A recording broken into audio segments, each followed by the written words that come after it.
السلام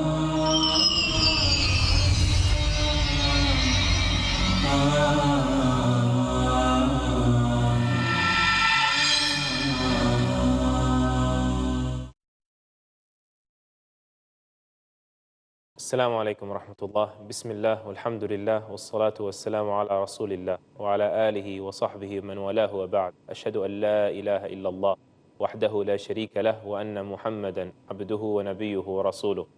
We welcome everybody back to another episode of Imanology, and we had begun discussing in the past few episodes the antithesis of Iman, that which is kufr, disbelief or non-belief.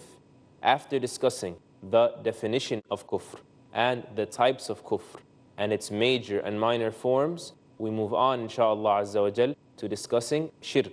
Shirk linguistically means to conjoin or to blend or to pair or to make partners. So a sharik is a partner. Even in business dealings, we say this person is a sharik, meaning he is in a partnership with a second party. So to do that when it comes to the rights of Allah is equivalent to what? Equivalent to non-belief. Equivalent to what? Eradicating Iman, disqualifying a person from Iman. Because we said Tawheed, singling Allah out, means to single Him out in everything that is particular to Him.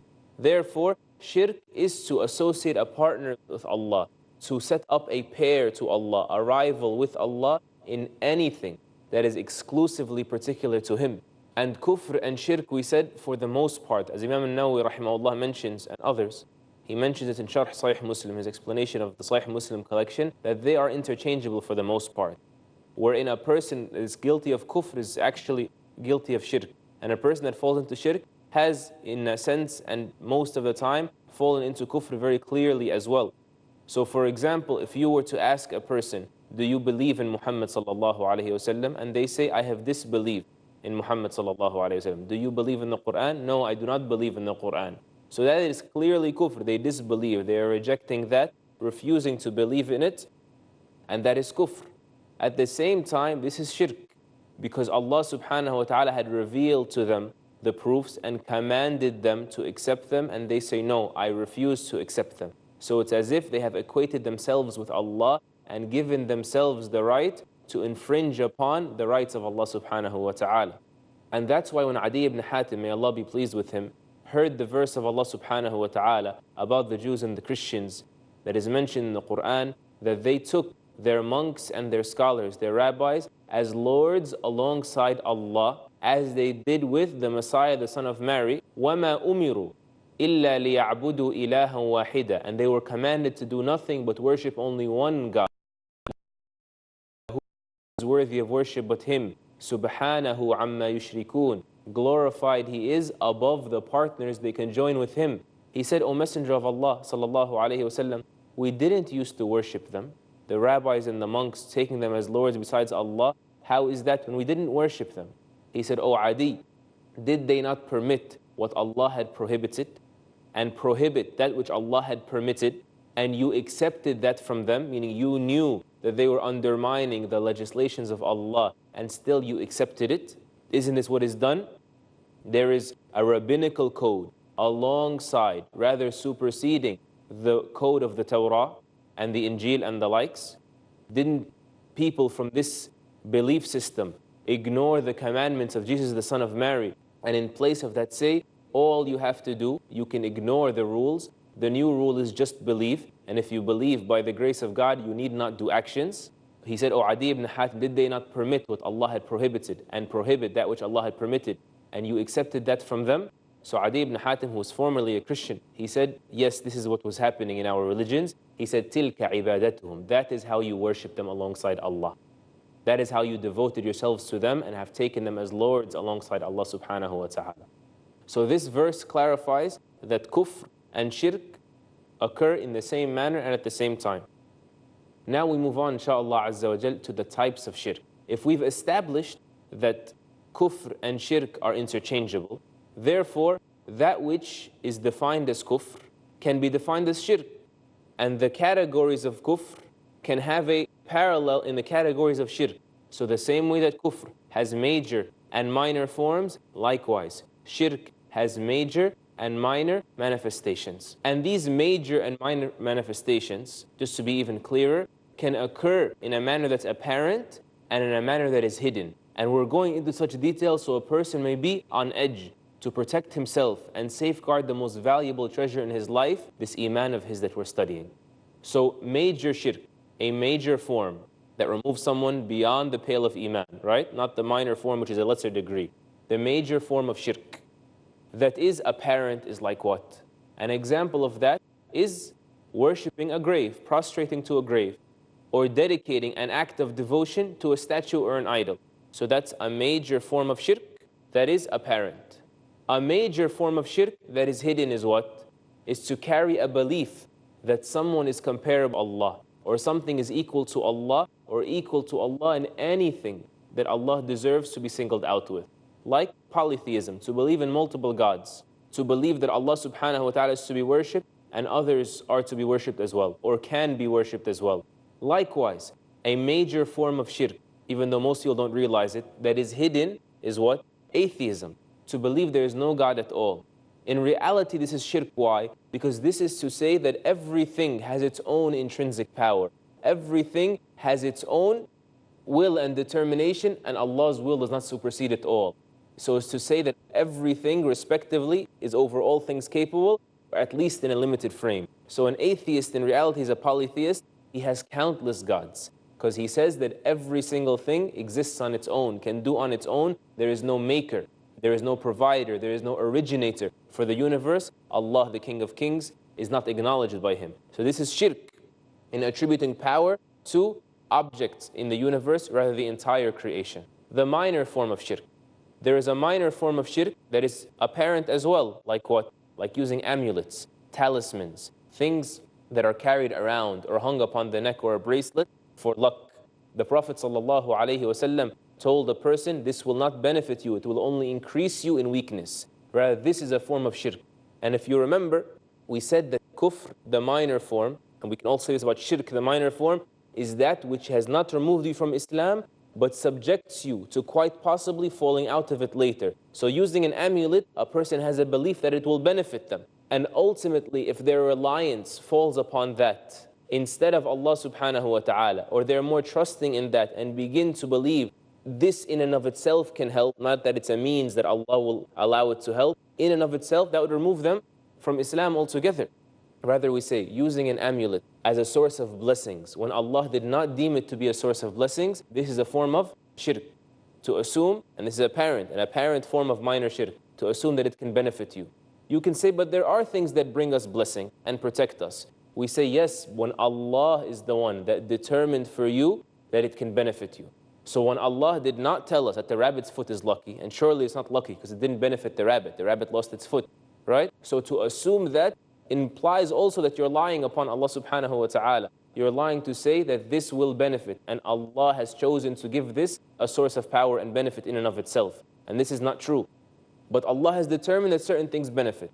Of them were legislated in His deen, and of them He allowed us to recognize ourselves. Like what? From His deen, the Prophet ﷺ told us, and it's been confirmed about him, مَاءُ زَمْزَمْ طَعَامُ طُعْمٍ وَشِفَاءُ سُقْمٍ, that the water of Zamzam is a nourishment in the same way that food is, and is a medicine and a cure in the same way that medicine is. So we know that this is blessed, right? Because Allah told us that this is blessed. So it is a means to blessing that Allah had legislated. So this is not a form of shirk because Allah had granted it to us and He told us about it. Understood? In the same way, what we know from experience, to say that a Tylenol, by Allah's permission, we know from human experience that it removes a headache or helps alongside that. That's not shirk either.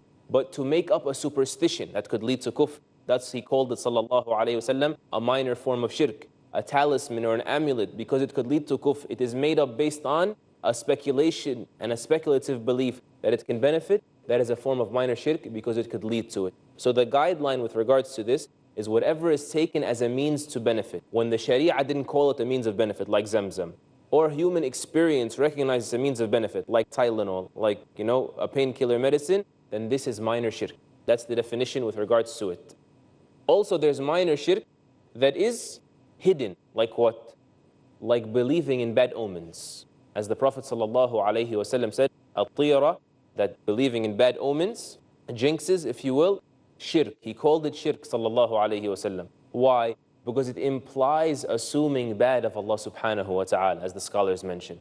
Allah Azza wa Jal, the mighty and majestic, did not inform you that something bad would happen. So how can you compare with His creation and say that He is out to get you, or that He will cause misfortune to happen to you? And thus He called it, sallallahu alayhi wasallam, a form of shirk. It is a form of minor shirk, to believe in a bad omen. Abdullah ibn Mas'ud radiallahu anh, he clarifies to us and says, this minor form of shirk may arise in the heart of any believer, but so long as he dismisses it with iman, then it is not a minor form of shirk.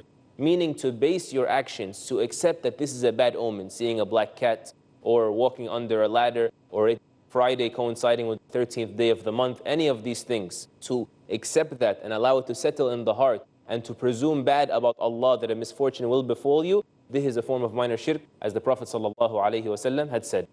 So if we establish now that shirk is the polar opposite of tawheed, think of any of the categories of tawheed. Shirk can occur therein. And we will discuss that inshaAllah Azza wa Jal after we give you a short break, so you can review inshaAllah what were the three categories of tawheed that we discussed previously. And then inshaAllah Azza wa Jal we establish how shirk can occur in each of them. Stay with us inshaAllah. Wa sallallahu ala nabiyyina Muhammad.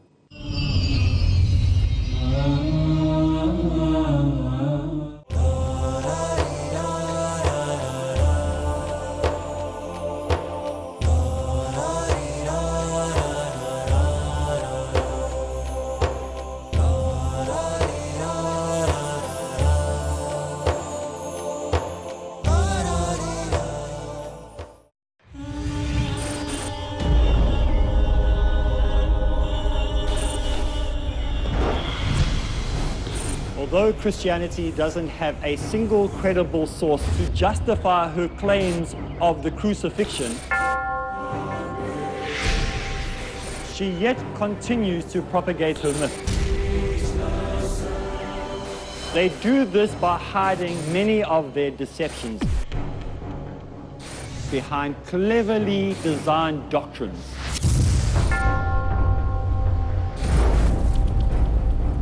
Did you know that Christianity stands or falls at the cross? So how did they do this? Join me for the series called The Cross Questions. Probe the past that proves Christianity in practice is fictitious in The Cross Questioned. Tonight at 11:30 p.m. and repeat telecast at 12:30 p.m. Saudi Arabia on Peace TV. Allah subhanahu wa ta'ala, He says in the Quran that He created the death and the life for the purpose of testing us. Taqwa and truthfulness, humility and repentance, kindness and gratefulness. Are you prepared for the final exam? Are you ready? Generosity and tenderness give true value to life. To answer the most important exam that you will ever face. Dr. Jonathan Gonzalez. Live your life on purpose. Learn to utilize every moment of life to make it meaningful and precious in Live Your Life on Purpose. Next on Peace TV.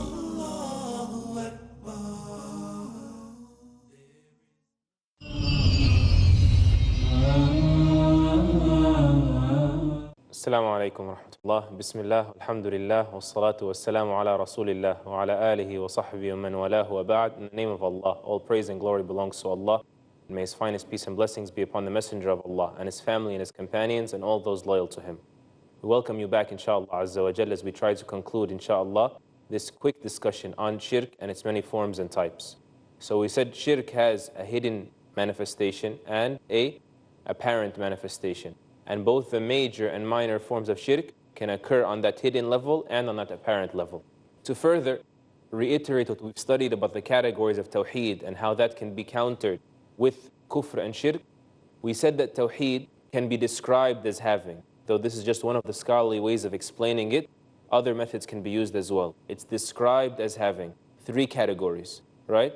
We said there is tawheed al-rububiyyah. And if you remember, tawheed al-rububiyyah is to single Allah out as being the Rabb, the Lord, to single Him out in His Lordship, meaning in His mastery of the universe.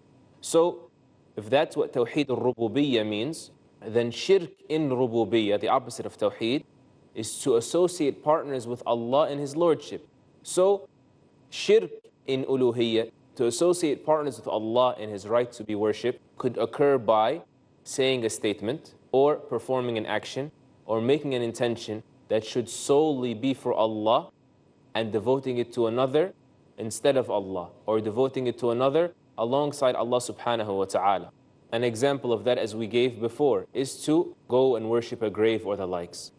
And we said that Tawheed al-Asma' al-Sifat was the third category, to single Allah out in His most beautiful names and His lofty attributes. So we say the opposite of that, shirk in Asma' al-Sifat, to associate partners with Allah in His names and His attributes, is by likening Allah subhanahu wa ta'ala in any way, shape or form with His creation.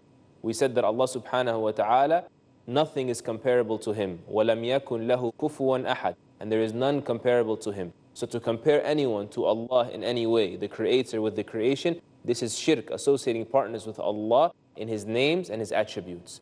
The examples of major shirk that we just gave in lordship, divinity, and names and attributes, these are just that. They are but examples. But this occurs on many, many more levels, and it is not limited to these examples. Likewise, minor shirk, which does not remove beyond the pale of Islam, can occur on many levels as well. So it can occur, for example, in beliefs, like believing in a bad omen, as we mentioned before the break.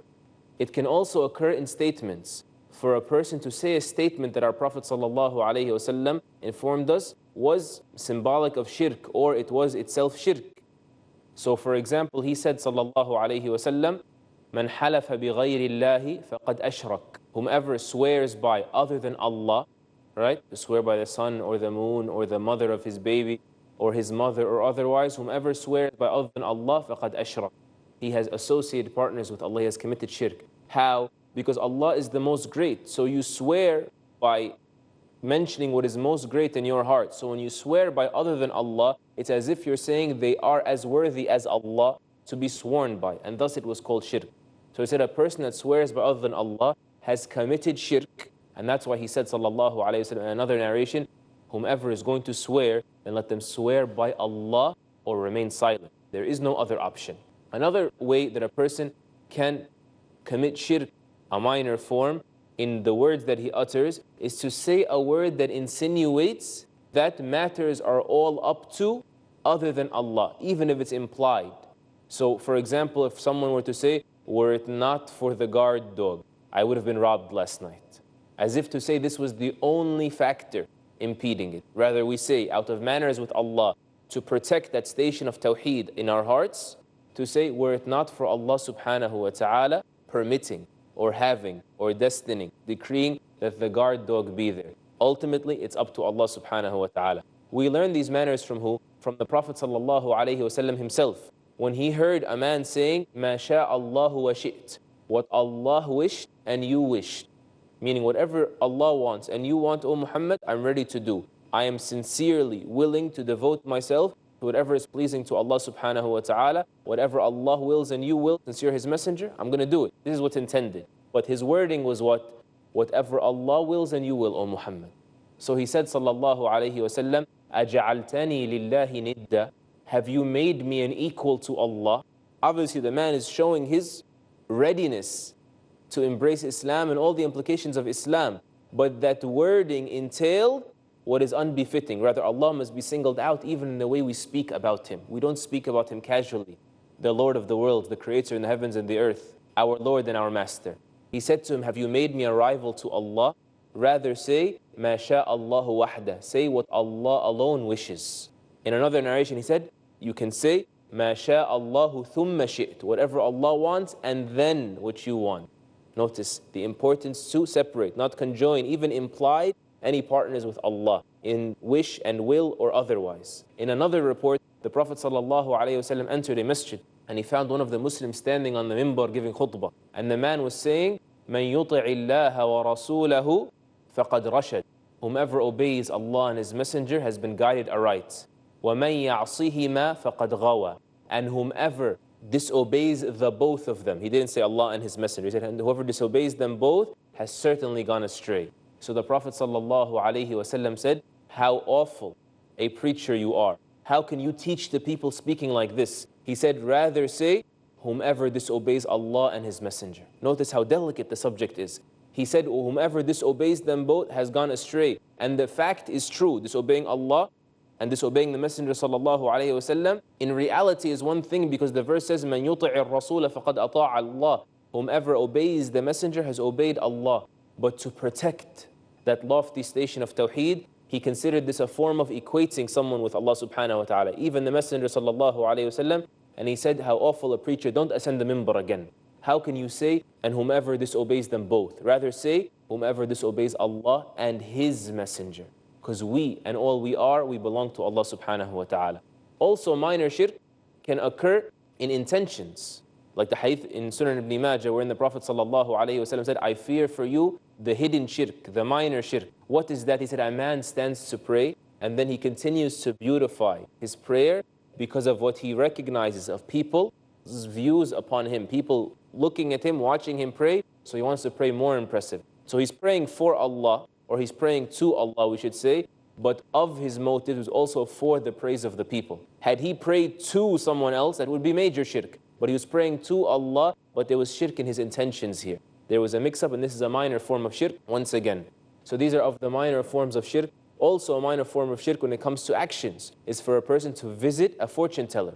He said, sallallahu alayhi wasallam, whomever visits a fortune teller, a prayer will not be accepted of them for 40 days. Doesn't mean they don't pray, meaning they lose out on the reward of that because of this minor shirk. Because going to them includes an implicit approval that they are what they claim, knowing the unseen. And no one knows the unseen but Allah. So we cannot associate partners with Allah in thinking or assuming or approving of someone that claims to be like Allah, knowing the unseen.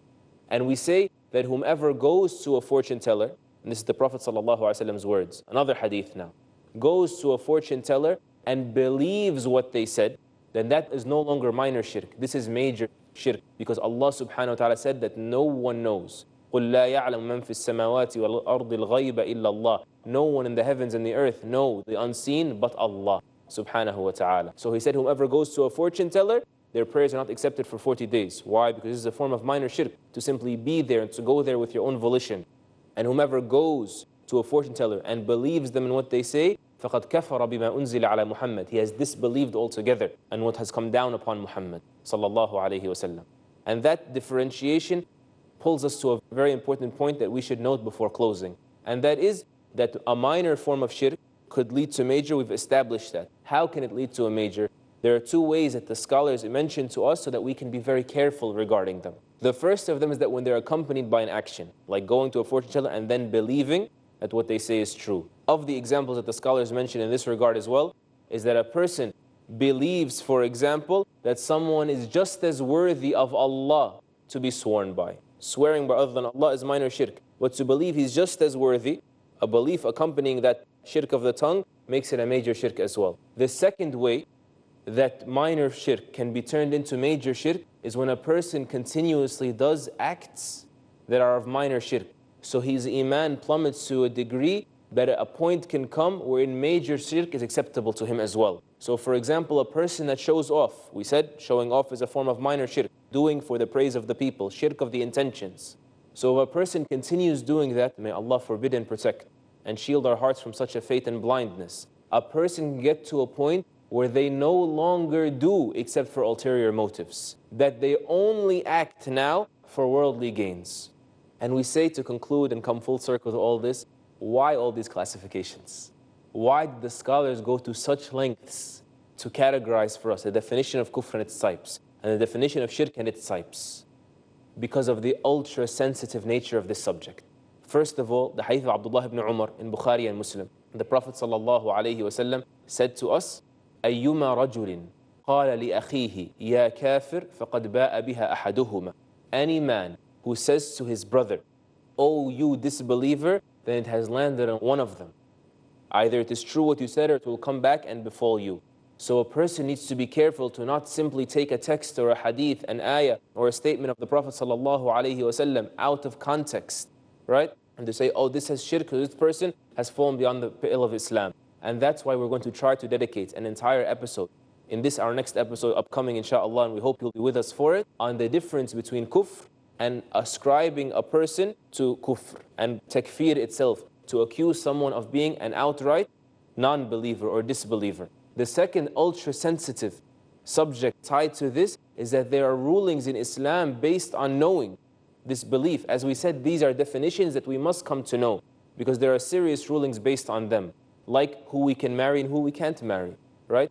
Whose meat that has been slaughtered we can eat and whose meat we cannot. There are rules of inheritance based on this. There are rules of janazah, funeral, and washing the deceased that are based on this, and thus we come to know it, and we thank Allah subhanahu wa ta'ala for the definitive guidance that He granted us. So we are upon clear sight with regards to all of it. With that we end, inshaAllah. صلى الله على نبينا محمد وعلى آله وصحبه أجمعين والحمد لله رب العالمين.